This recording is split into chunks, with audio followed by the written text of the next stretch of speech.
Welcome to this significant recruiting bonus episode. I'm your host, Coach Matt Rogers. Today I'm joined by Coach Adam Galla, head men's soccer coach at Central Methodist University. Coach Galla has a proven track record of building competitive, high-character programs, and in this episode, he gives us a behind-the-scenes look at how he evaluates recruits, what impresses him early in the process, and what families should be focused on from the start. Now, before we dive in, don't forget to check out CoachMattRogers.com for a full library of free resources to help families take ownership of the recruiting journey. And coming this week, the Softball Recruits Journal. It's my new book. It's the ultimate tour guide to your college recruitment. Inside, you're going to find templates and scripts for emailing and calling coaches. I'm going to give you step-by-step directions for setting up college visits the right way. And I'm going to help you make decisions by giving you the tools to help you choose the right school that fits your student athlete the best. I hope you'll check it out. I really think you're going to get a lot out of it. All right, let's get into it. Here's my recruiting episode with Coach Adam Galla. Coach, thanks so much for being on. I'm so thrilled to talk recruiting with you because there's so many parents that really are lost. They just don't know what to do. They know their kid has a big dream. They know their kid has talent, and they don't know what college coaches are looking for, and they don't understand the process. So I want to get into that with you if you're okay with it.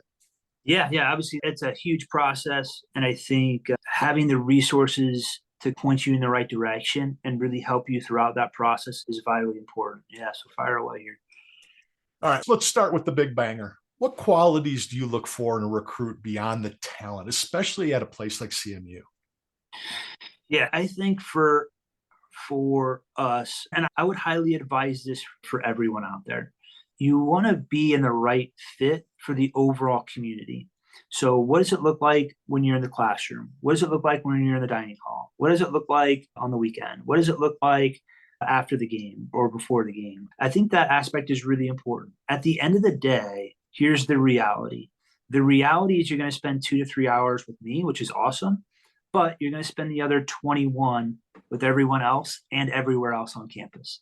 So if you're not happy in those other places, it's going to be you're going to have a difficult time transitioning that happiness on the field or court or whatever sport you may play.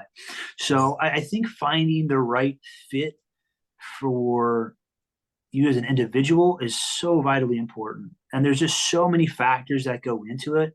Big school, small school, academic, your GPA, test score, to the major that you offer, to the campus activity boards, intramural. View these things as every little box, and the more boxes you can check off, the better.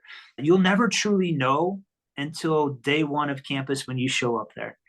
But the more research you can do on your own, the more information you can gather, and the more you can feel like this is the right fit from a community side of things you have, the better chance of success you'll have and the better experience you'll have as well. What does that look like for you when you know you've got a kid that fits those things, that fits your culture, is going to be able to come in and acclimate? Are there things that, when you think about your present roster now that this is year 3 with your kids, when you look at those kids and you just know these are CMU kids, I know we brought the right kids here? Yeah, I think part of it is, like I said before, you never truly know until you're here, even through us throughout the recruiting process, because I'm going to see you play a couple times. I'm going to see you on campus a couple times. I'm going to have a phone call with you a couple times. And while all that's nice, it gives me a good snapshot of the type of person and the type of player you are, but you'll never truly know until you're in that environment. And I think, so I always am hesitant in terms of, I try to take everything with a grain of salt, but in the recruiting process, if I do feel like because there are some kids that I think check a lot of their boxes. When I ask them questions, and it's just like every single one is, yeah, man, we're a great fit for them. I just try to consistently emphasize the fact that I feel like we are. I feel like we're a great fit for you, and here's why. You fit our style of play, you fit our academic, you fit all of these things. When I asked you this question about what you want most out of your experience, and these were the 3 things you said, like, we do those 3 things, not well, but really well. And so just having that conversation with them, but I always end every conversation with this, and everyone will tell you this, from my assistant coaches to my current players to my recruits to everyone. At the end of the day, you have to make the best decision for you and your family. And I will always support that. And I think the reason being is I don't want anyone telling me what's best for my life, for my wife and my kids. They can always give me advice and those type of things. But at the end of the day, that's my decision. And Right. so there are times where you get somebody that checks all the boxes and they don't commit, and that's really frustrating. But there's also that flip side coin where there are guys that check every box and they do come and it's great. And there are guys who maybe you don't feel check all the boxes and they get here and then it becomes great. Yes. It's a simple conversation you might have had, and then all of a sudden, yeah, that light bulb kind of switches, and oh yeah, okay, maybe this is better than what I thought, or maybe it is different than what I thought. I think how once they're here, I think a big one for me is I see the interaction that they have between them and that community, whether that's the team, whether it's the professors, whether that's in the cafeteria, whether that's with intramurals. We're a smaller campus for us. So I'm walking around. I literally live right down the street from campus. I can walk to work if I want to. Love it. So I constantly see guys. And so when I see the interactions they have with the community, again, whether that's our team or somebody on the men's basketball team, whatever that may be, that's when I know they're the right fit and that we're the place for them and that we made the right decision in recruiting them and they made the right decision in coming to us. I was just about to ask you about the boxes, and my question was going to be, are there boxes that you need checked that maybe would surprise a parent? Is that one of them? Of how the kid relates to the community? Or you can go a different direction, but is there a box that might surprise mom and dad that, hey, this is important to us? I don't think it's mom and dad. I think it's more the student athlete. Okay. I think for the most part, mom and dad's kind of, for the most part, they get it. Not always, but they recognize that they're dropping their son or daughter off at the university and that you're wiping your hands a little bit. And so now it's up to these people here on our campus to make sure that they take care of their son or daughter in terms of, academics and whatever they need to be successful, right? The student athlete just thinks athlete side. And so they just want to focus on the 2 hours that they have at practice and games and how many games we're going to win and how many we're going to meet there. So, and they fail to take that step back and recognize what are you going to do with the other 21 hours of the day? Yeah. Because that is a lot of time, and not just that day, but you're talking 7 days a week for 6 months here, 6 months there type thing. So I think it's more of a surprise for them than it is the parent. I will say, I think the one thing that does surprise people a little bit when I say, you need to make the best decision for you and your family, and I'll support that. I genuinely mean that. I think that can come across as maybe like a used car salesman type line, but I legitimately mean it. I was fortunate enough to play the game at a good level, and I just loved my experience as a whole. And I think another thing that is maybe surprising a little bit when we talk about the recruiting process, and that I tell guys, I even tell my current guys this sometimes. This is something they don't want to hear, but it's true. As you get older, the wins and losses blend and fade a little bit. Yeah, there's always some that you'll always remember. But the thing you never forget is the overall experience that you had and the character of the people that you were around with during that time. That's something that sticks out as clear as day. I can close my eyes today and tell you the 10 amazing moments I had with my teammates, and it had nothing to do whether it was win or loss, or nothing to do on the actual field of play. Yeah, there's some games that stick out for sure. But I think having that experience is something that has shaped me as a person. And I want to make sure that I provide that same experience to my players as well. But to do that, they have to want to be a part of it. So. Yeah, I love it. What advice would you give a high school soccer player who wants to stand out emailing or talking with you for the first time? What advice would you give them? I'll go one step back prior to the email. So I think it's very overwhelming, this whole process. It's a lot to think of. And I think something that really helped me, and I think something that really helps out student athletes, I don't know what I want to major in, or I don't know this, or I don't know that. And okay, there's going to be things that you don't know, but there are things that you do know. I know that I didn't want to sit in a desk and be a 9 to 5. I couldn't do that. There's no way. I would drive myself crazy. Me too. I had to be moving. I had to be doing something. I could eliminate this major, that major, that. So I think it starts with there. If you're just emailing random coaches for the hope of getting it, that's probably not the best way to go about it. And sometimes it can be as simple as how far away from home do you want to be? Okay, it's 4 hours. All right, we'll draw a dot, circle the map, and start there.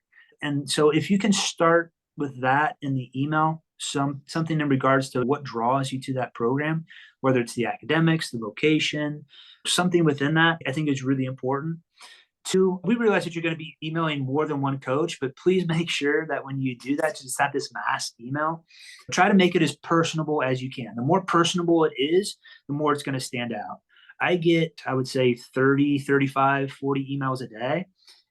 But 20 of those are just mass generated emails. I can tell in the first 2 sentences. It's not that I don't look at them, but I just don't look at them quite as, they don't jump out, what you said. They don't grab my attention.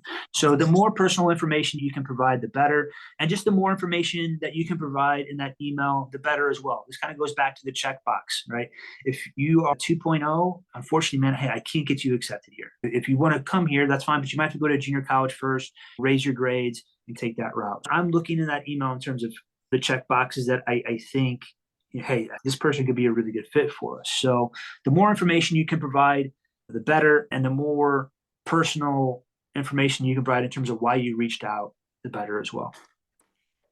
And they can always buy this book, Significant Recruiting, and it walks them through all those specifics too, Coach. So thank you for pinpointing those. I appreciate it. For sure. That's great.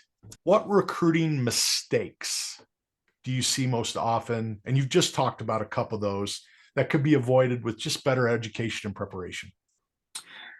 And that could be the athlete or the parents. Yeah, I think for us, in particular, soccer, and I know I mentioned it briefly previously as well, but we are not football or basketball. The scholarship money that's in there at the Division I level is incredible, but we are not at that point in time yet. Yeah. And so I think a big misconception is that there's just massive amounts of scholarship money out there on the men's soccer side, where they know one person indirectly who got a really good scholarship. And so therefore my son or daughter should get that too. There's not money in men's soccer like there is in other sports. I think coming into it with this mentality that you're going to get a ton of money from soccer, I'm not saying it never happens. It's just incredibly rare. It is. So come in with an open mind in terms of that, I think is important. I think that the other thing that's important as well is don't rely on anybody else to be your agent or whatever you want to call that. I think the best piece of advice that I've ever heard, and I use it to this day, is, and if you could take one thing out of this whole thing, please take this. You are your own best advocate, period. No ifs, no ands. You, not your high school coach, not your club coach. You can use them. They're great resources to have. But you individually are your own best advocate. Start with how far away from home you want to go. Start with what you want to major in. Start what your GPA is. Do you want to go to 2-year school, 4-year school? Start to narrow things down that way, and then reach out to coaches and see where things go. Be open and honest about the conversations that you have. If there's something that you're looking for in a school, present that. Ask the hard questions. I really enjoy when I bring student athletes up to campus and they ask me hard questions. I want that because then I know that they're an active participant in their recruiting experience. That goes back to being your own best advocate. If you think that I'm going to show up at Francis Howell North High School in St. Louis at Saturday at 11 a.m. behind field number 2 to watch you score a golazo, man, you got a better chance of winning the lottery. Like, you got to tell me that, right? You are your own best advocate in regards to this recruiting process. Don't pawn it off on mom or dad. Don't pawn it off on your club coach. They're there to help you. They are there to be your resources, and please use them. But at the end of the day, it starts with you. So that's number one. And I'll say, sorry, one more thing. I could talk about this for hours. But another way to look at it as well, you might have this, hey, this is your number one school. I want to go play at SLU. That might be great, but maybe SLU doesn't want you. Then what's the next step? And I think this idea that you get married to one thing can be frustrating. Here's what I say. It only takes one person to say yes. It's just like getting married. It takes one person to say yes. I can ask 20 girls out, they all say no, but one says yes. That's how this works. And so you can fight that process all you want, or I didn't know this or that, but I would say be open-minded and recognize that ask those hard questions. You might not get the answers you want, and that's okay. It can be frustrating, but it only takes one school to say yes, and keep that in the back of your head during that time. Love it, Coach. That's great advice, and it hits the nail right on the head. Last question, because this is such a big deal, and I get asked this so much. You've got high school, you've got club. How much do you care about where they're playing, who they're playing for, as much as you care about what kind of kid and what kind of player they are? If they can show it on film, does it matter if they're playing club 1A, 18U at the highest, or does it matter to you at all? I'm a firm believer that there are great players everywhere and everywhere. I don't care if you're a big school, small school, big community, small community, big country, small country, big states. It's irrelevant. There are good and bad players everywhere. And while I don't care as much about that, I will say the one benefit you have to playing at a bigger school and playing for maybe a bigger club is you're just a little bit more used to like that competition day in, day out. Because that's what's going to happen when you get to this level. You're going to have to compete for your spot literally every day. And so there are times where maybe you get somebody from a small high school or a small club that's just handed the captaincy, they're handed the starting lineup, and it's an adjustment for them coming in. But that isn't the end all be all. At the end of the day, I'm looking for great players and great people. So if you're a great player and a great person, I don't care if you're from a town of 5 million or 500. You're a good player, I'm going to take you. But I do think there is a slight, maybe a shorter transition period for those players who did play at a big high school or did play at a bigger club just because they're used to that kind of competitive environment. But I think at the end of the day, talent trumps all. So if you're a good player and you're a good person, man, you're going to figure it out. Love it, Coach. Coach, thank you so much. You gave me such great time today, and I know how valuable your time is with your program and your family. But the messaging you're providing and the advice and the direction and the empathy that you do it with, it warms my heart. And I'm so thankful I've got to know you. And I'm so thankful if you're up to it to call you a friend. Yeah, no, for sure. No, I really appreciate you reaching out, man. I think this is a great service that you're providing people. It is a long, hard process. Whether you're a young coach or you're a student athlete looking to play at the collegiate level, the more information you can give yourself, the better. And I really enjoyed our conversation here today. Thank you so much, Coach. Good luck, and we'll be cheering for the Eagles. Appreciate it. That's a wrap on today's bonus episode with Coach Adam Galla. From identifying coachable athletes to outlining how recruits can make an impression, Coach Galla gave us real, practical insight into how college coaches think and what families can do to rise above the noise. And you all know the noise I'm talking about. If you're serious about navigating this process with confidence, head over to CoachMattRogers.com to access free tools and more recruiting episodes. And don't forget, the Softball Recruits Journal launches this June for all you families that have a softball player in your house that wants to play in college. It's more than just a planner. It's more than just a journal. It's your personal tour guide to college recruiting. It's packed with templates for communicating with coaches, tips for making impactful college visits, and guidance on how to make the right decision when it counts. Thanks for tuning in. Subscribe today so you never miss a future episode. And remember, in recruiting, don't just chase offers. Pursue significance.